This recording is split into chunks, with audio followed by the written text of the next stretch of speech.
Welcome to Grandma Has ADHD, where attention deficit doesn't retire when you do. I'm your host, Jami Shapiro, sharing stories and laughs about ADHD in our wonderful senior community. Whether you're a grandparent discovering your neurodivergent sparkle later in life, or someone who loves a grandmother who can remember every detail of her wedding day, but not where she put her glasses, this podcast is for you. Join me for aha moments and celebrating the beautiful chaos of the ADHD brain at any age. Don't forget to like, subscribe, and leave a review wherever you get your podcasts. And for more daily doses of connection and community, come join our vibrant Grandma Has ADHD Facebook group, where we share stories, tips, and maybe help each other find those missing glasses together. Hi, and welcome to today's episode of Grandma Has ADHD. I'm excited to introduce Corie Wightlin, who's in the studio with me. Corie is an ADHD coach, and her company is Wightlin Coaching Services. And I know a lot more about her than she knows about me because I got to hear you speak at the International ADHD Conference and I loved what I heard you say. And I actually was one of the sessions that I attended for myself personally. And then I invited Corie to come and be on the podcast and then discovered that you live in San Diego. Yes. So it was so perfect. So this is my first time in the new studio working side by side with somebody. So you get to experiment with me. And I love when I work with someone who has ADHD themselves. I think there's a little more forgiveness. Yeah. Right. So I am going to bring Corie on and let her share a little bit about her practice and, of course, her ADHD journey. And I'm going to be as surprised as the rest of you as we go through this interview. So welcome, Corie. Hi, Jami. Thanks so much for having me. This is my first time recording a podcast in a studio. So Nice. I'm very excited. This feels very official. It does. I love it. I knew so. Yeah. So if you're listening to us, hopefully the sound is better. And if you're watching, then you're not seeing my double chin because the microphone is covering it.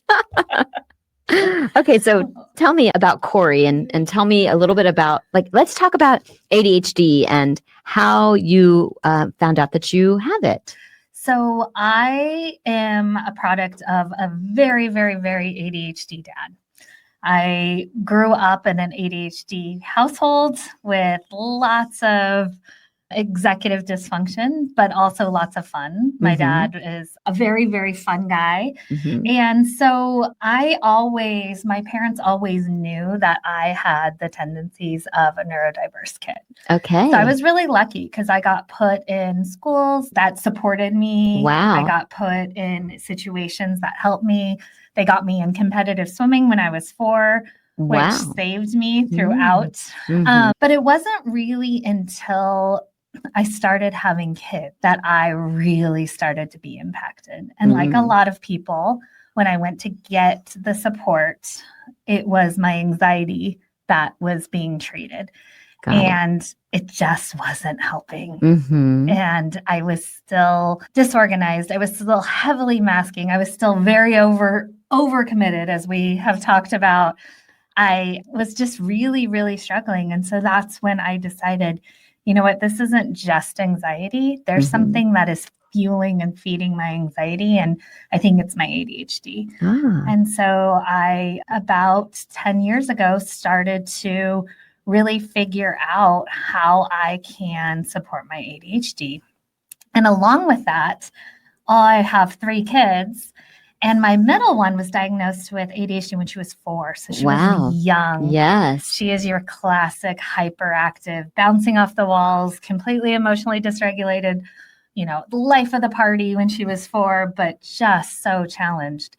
And her psychologist recommended that we look into mindfulness. And so I dove in as the all or nothing ADHD I am, learned everything I could about mindfulness for our family, and really saw the benefits of understanding how our nervous systems work, understanding how our brains work, understanding how as ADHD folks we're motivated in a different way, how we obviously our brains work in a different way in terms of regulation. And so that journey really supported me as well. That's That's amazing. So the first question that I want to dive into, you're one of the first people that I have had whose parent, he knew he had ADHD? He did. Yeah. Wow. Okay. So I would love to know from your perspective, because now my children are being raised by an ADHD mom, which I will say that mothers typically tend to take on more of the load of the family. So you may not have been as impacted by having an ADHD father. I have 2 ADHD parents. So, and by the way, we kind of knew and joked that my dad had it, but that was it. There was no medication. There was nothing, but didn't discover my mom having ADHD until this past December, which is, I call her the OG grandma, the original grandma behind, wait a minute, we need to take a look. So tell me, what was your experience as a child? How would you say your father, you said he was super fun. Super fun. That's great. I'm an only child, and people always ask me what you are. Oh, people always ask me what that was like, and I was like, I don't know, because I had my dad who was like you're playing child. Yeah, so fun, but it was also super impulsive. You know, I remember one day waking up and we had a brand new Mustang convertible in our garage, and my mom, you know, losing her mind over that. And now as an adult, can imagine how that might be something that you would be upset about. And I was forgotten a lot, you know, not picked up at some practice.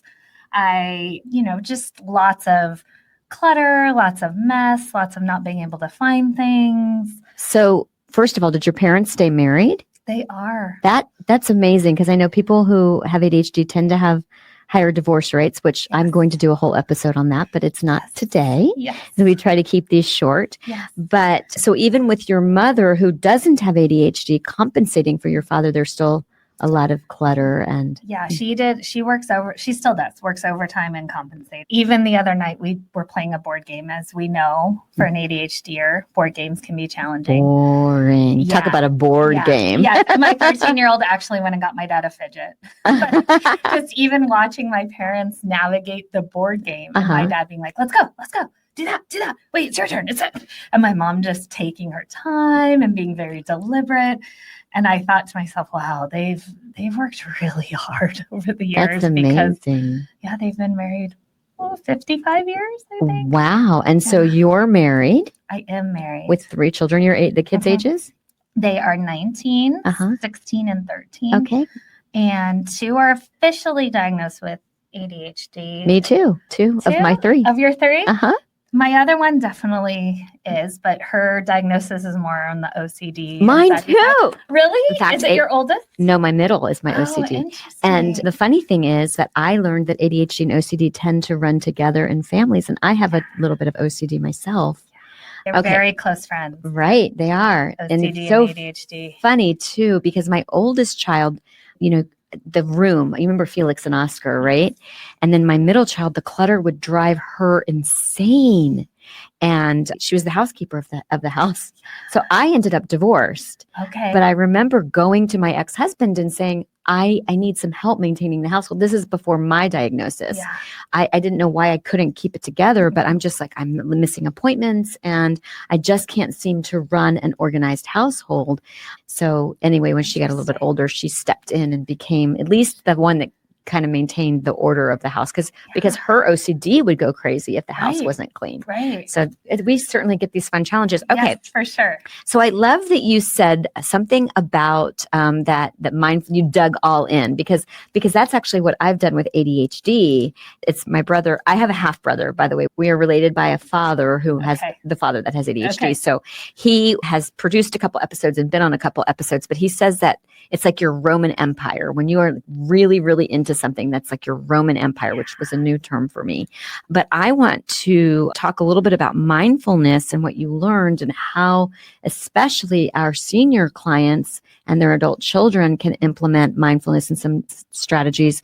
Because one of the things that I am really trying to advocate for the ADHD community in general is that as we age, a lot of us who are relying on medication aren't going to be able to. Right. There's an expression, pills don't teach skills, which is why, bringing a coach in and setting your scaffolding up for success is going to be really critical for seniors until we've come up with medications that can mix with the other things that are going on in our lives. So and are safe and right. Exactly. So we're going to, and I do think there's going to be a lot more. I hope that this is one of the reasons that I'm doing this podcast is to raise awareness. But we're going to pause and take a word from our sponsors. And then when we come back, Corie, I wanted you to talk about mindfulness, but also you mentioned that we are motivated. People with ADHD brains are motivated in different ways. So I want to hear a little more about that. Lovely. So let's take a break. If you are listening to this podcast, there's a good chance you or a loved one is feeling overwhelmed by the challenges of ADHD or disorganization. Since those of us with ADHD tend to struggle with where to begin big projects like moving or home organizing, the Silver Linings Transitions team can guide you through the process, breaking tasks down into manageable steps or handling every detail. There's a reason our team carries magic wands when we work with our clients. We can pack and move your entire home and you won't have to miss a day of work or touch a single box. We also provide home organizing and storage sortouts with an understanding of ADHD. If you have a home to sell, we can provide you free or discounted services when we refer you to one of our realtor partners through our realtor referral program. Visit our website at www.silverliningstransitions.com or call us at 760-522-1624 to learn more about how we can help you make your move or home organizational project magical. And we are back. Okay. So Corie, talk to us about mindfulness, but really with a mindfulness towards seniors and their adult children. Yes. And I have firsthand experience with this because I support my dad with mindfulness a lot. Okay. So my dad with the ADHD is also an elite athlete. Oh. So at 75, he still runs the hurdles and does shot put and long jump. Wow. Yes. So my dad can still do like 50 push-ups and he's almost 80. It's amazing, right? So that's a blessing of ADHD. A lot of times that energy that we have. And I say that's one of the very first things I ask clients, do you move your body? And I don't care if it's a marathon or you're walking your dog, but moving our bodies is essential to help us regulate all of those neurochemicals, regulate our emotions, regulate our energy, our hyperactivity. Yes. So I have helped my dad a lot with building mindfulness tools for his track, but also for his life. Okay. So give us some examples of that. So some examples of, especially if you're a senior, the first one that I would really suggest is paying attention to your thoughts, right? And starting to learn that thoughts are not facts. They're just thoughts. And we tend to have a lot of thoughts. A neurotypical person has 75,000 thoughts a day. Someone with ADHD has close to 100,000 thoughts a day. Wow. Yeah, that's a lot of thoughts. And what we tend to do, because we are impulsive, is we tend to believe them and we tend to act on them. So the very first thing that I suggest is pausing. And when I say pausing, I literally talk to my clients and my dad about having a physical pause button. So mine is I put my hand on my chest and I take a deep breath. I have clients that tap their legs. Something that physically gives your body a message like, hey, we're hitting the pause button. And then writing down or paying attention to those thoughts that come up as a scientist. So with a data lens. Are those thoughts true? Can you prove them with data? Are those thoughts helpful? Are they going to move you to where you want to be? Or are those thoughts kind? Is that thought speaking to you the way you would speak to someone you loved or cared about? And if not, how can you reframe it to be supportive? And or do you just need to cross it off? Is it just not truthful? Right.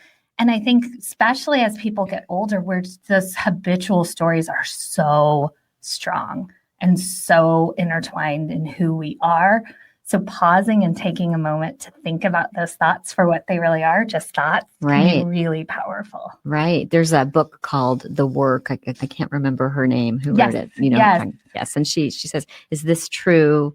How do I know that it's true? Again, going off the top of my head. Exactly. So I did an interview with Alan P. Brown, the ADD crusher, which I'm sure you know him because he's also local. And he gives those thoughts, that voice in his head, a New Jersey accent. Yes. And I love that because that's another way of distinguishing how we talk to ourselves. Yeah. And I've never thought of the physical pause. I love that. So I'm going to incorporate that one personally. And that can be really helpful too if you are making impulsive decisions. So I've noticed a lot of times, like with my parents and their friends, the impulsive decisions come from anxiety or come from fear or come from kind of the unknown because it's this new time in life, right? Mm-hmm. And so I suggest if you notice that and an impulsive decision, how do you notice this impulsive decision? 1, you haven't thought it through. 2, it's something you might want to hide from someone. Or 3, there's a big decision to be made. So you haven't thought it through. What's the other ones? You feel like you need to hide it. Hide it. Mm-hmm. And what was the third? The third one is that you are unclear of there's 2 distinct choices. So you're at a fork in the road. Okay. And what I talk to clients about is hitting that pause button, that same physical pause button, and then using your fast forward remote. We don't have a fast forward remote, ADHDers, right? We are here and now or now or not now. Exactly. Yeah? And so we have to practice that. So hitting that pause button and literally thinking, okay, what are 3 consequences of this choice or of this action? And when I say consequences can be good, bad, or neutral, right? But what are the 3 things that will happen? And then looking at it and saying, okay, can I tolerate these 3 things? Right? Not are they good or bad? Because then we get into a whole decision paralysis of judgment. But just can I tolerate them? And if the answer is yes, okay, then we can go back and hit play. If the answer is no, we want to hit stop and we want to rethink it. We want to try it again. Wow, I love that. I love that you call it fast forward. I think of future Jami. So this is a great example of learning about ADHD. For me, I would make an appointment or I would sign up for a potluck meal. And, I would always think, I'm going to remember what I signed up for. And now I know for certainty there's no way, especially as I'm aging, that Swiss cheese memory is definitely taking its toll on me. And so now I am putting the information that future Jami is going to need in her calendar, and I'm slowing down to do that. And so I do, future Jami's going to be so happy. I love that, future Jami. Yeah. You could use future Jami if you want. I love it. I will. What would future Jami appreciate? Yes. But you can call her future Corie. My feelings will be hurt. Thank you. I might just do future Jami. that is kind of funny. Yeah, we have so much in common. We're going to, but I don't want to bore our audience with our new friendship. My new BFF, Corie. And it's Corie with an I as well. I-E. Oh, I-E. Then I'm Jami with an I. I know. I noticed that. Yeah. But before I forget, because that's my tendency, I want anyone who might want a coach virtually or in San Diego, how would they find you? What's your website? And maybe you're comfortable with the phone number? Yes. So my website is www.Wightlin Coaching Services, and it's WIGHTLIN Coaching Services. And my phone number is 619-549-0472. I always tell people to repeat the phone number because sometimes we're not prepared with a pen in our hand and I will scramble. So if that's you, we're going to come back to the phone number again and repeat it. So you don't have to go back or do anything. But so what are some other hacks that our audience can, I've already learned so much from having you today. I think another hack that I think, is just something that we really need to know about our brains is that sometimes for an ADHD brain, we just won't be motivated. The motivation won't come and the action has to come before the motivation. And I think that can be really freeing for us because so often, I know in my life, I've been told just motivate to do it. Well, what motivates you? What's your why? And I'm like, I don't know. Or I have one and it's not still getting me off the couch. So what I really suggest is I call it a quest. You can call it whatever you want. And in the quest, you are writing down every single step or you are saying out loud to someone every single step. I even have a client who on his quest in the morning, it says like, sit down at your desk, open your computer, open your email, click on the first email. And that's enough to kind of get him going. And then he's like, okay, I got it from there. But until he had that, he was just sitting down at his desk, like, messing around on his phone, doing whatever. Right. And I noticed that with my parents when they're like, oh, I have this thing to do and I don't want to do it. If I say like, hey, what's the very first thing you need to do? For instance, going to the storage to get the Christmas stuff. My mom, we just haven't done it. So I said, what's the very first thing you need to do? Oh, well, we need to find a date. Okay, let's do that. Let's find the date. Okay, what time are you going? Oh, we're going to go at 2. Okay, great. Right. And we walked to the first 5 steps because then it wasn't this like ambiguous thing. It was, oh, I know 1, 2, and 3. And that can work for anything. That can work for movement, right? What's the very first thing you need to do? Put on my socks and shoes. And sometimes it can sound silly, but what we do then is we give a hat hook. That's what I call it. The hat hooks where you can hang your umbrella. Yes, your hat. yes. We give that in our brain for this information to go, which then allows us to act on it. And then the motivation comes, right? Then my mom is like, oh, now I'm excited to go and get the Christmas stuff. And I'm excited to decorate. Right. Where before it just felt like this big, heavy thing to do. So I tell people to do the 10-minute tango. I work as a majority of what my company does is Silver Linings Transitions. This grandma is my pet passion project. But we tend to work with seniors and people challenged with organization on, decluttering and taking care of the steps. And I use the 10-minute tango. So I say, just set your timer for 10 minutes and set on, get some good music or something going that gets you motivated, and just make yourself do 10 minutes. Yeah. Because we can probably do 10 minutes of not anything. Yeah. But, another one that I love to quote is, perfect is the enemy of done. Exactly. So it sounds like we're on the same page. And I also I like to check things off my to-do list. Gives me such a sense of accomplishment. So if all I have to do is sit down at the desk and I just got a check mark. Exactly. There you go. Get that Motivation. Dopamine boost. Absolutely. The other thing I'll have people do if that is not enough, even the checking, is take sticky notes, right? Like, what you need to do first on the first sticky note, on the second sticky note, third, then you get to literally throw it away. Oh. And if it's a task that you were in complete paralysis over, that can be so helpful because that act of throwing it away gives our brain that like, ooh, look, I did something and now it's gone. Oh, here's the next thing. So that can be, if the list is not quite enough for certain tasks, that can be another way to support. So how would you also recommend that your clients reward themselves? So reward, I think, is a tricky thing, right? Okay. Because sometimes that reward center of our brain needs a lot, and sometimes we need a little. So what I suggest is creating a dopamine menu. Oh, okay. So with a dopamine menu, you have starters. These are the things that get you going before it's a tough task. So I'll give you an example for myself. It's get a cup of coffee. It's do some stretches.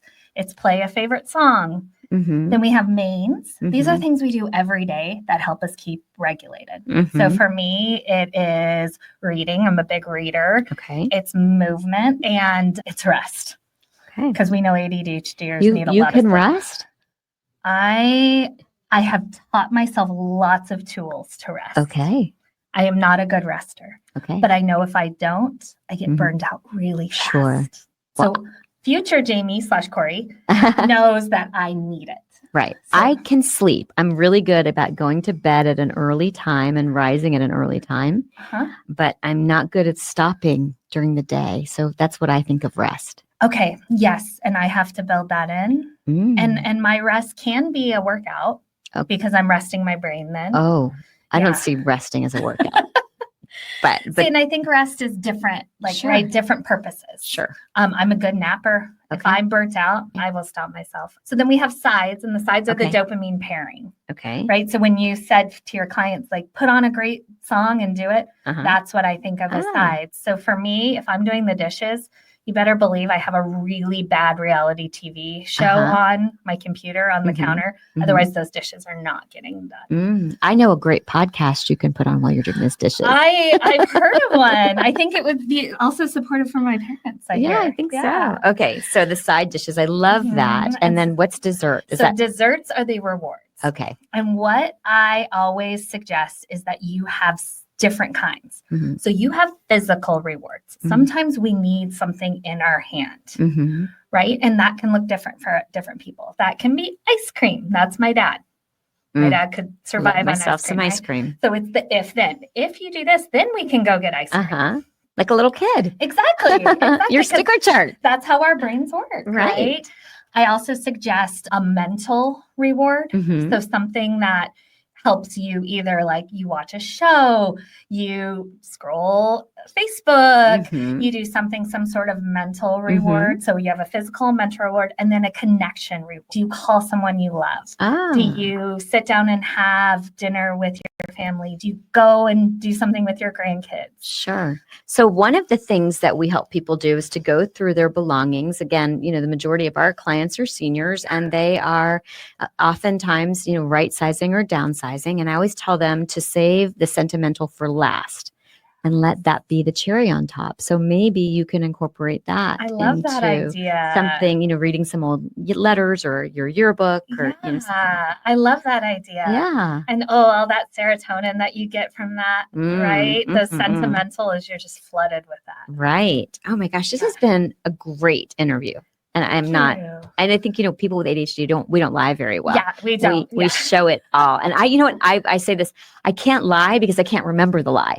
So, right? Well, and we're ADHD. I mean, we could talk about this in a whole nother one, how we all ADHDers lie all the time and then gets caught all the time. Oh. Because we're impulsive. Okay. So I don't lie. I think we have such a strong sense of justice. Yes. That to me, if I lie, I'm going to feel it. So, yeah, but ADHDers tend to be liars, but they're not good at it. Okay. They get caught all the time. This goes back to, and I say this, pretty frequently, if you meet one person with ADHD, how many people do you meet with ADHD? Just that one with ADHD. Right. Yep. Because we all are like, I have no time blindness. I am always on time. Now I try to do more than I should do in between appointments because I don't like to sit still, but you still make it on time. I'm always on time. Yeah. So I said we were going to repeat your phone number. Yes. And we'll repeat your web address as well. Okay. For those people who are listening to a podcast while they do the dishes. Yes. I hope you are. I hope you're dopamine pairing with it.